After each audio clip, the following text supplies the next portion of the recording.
हामीले बजारमा किन्ने काजु यही हो काजुको बोट यसलाई चाहिँ पकाएर बनाउँछ यो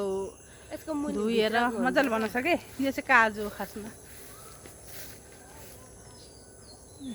अब यो पाकेको चाहिँ छैन यो चाहिँ काजुको बोट हो के यो यसलाई किचाएर चाहिँ बनाउनुपर्छ यो भित्रको भित्र बुटी हुन्छ काजु तर यताको त राम्रो हुँदैन कुहिजान्छ यो होइन विदेशमा हुने काजु पनि यही हो कि बोट चाहिँ यही हो सबै यही हो काजु पहिले माछा फलेको हामीले खाँदाखेरि कसरी माछा बनाउँछ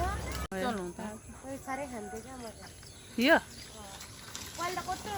कति ठुलो बोट थियो अब यो काटेको हो कि यसरी हो कि यो त नयाँ बोट हो पुरानो बोट त काटेको हो अर्को ठुलो बोट थियो क्या अँ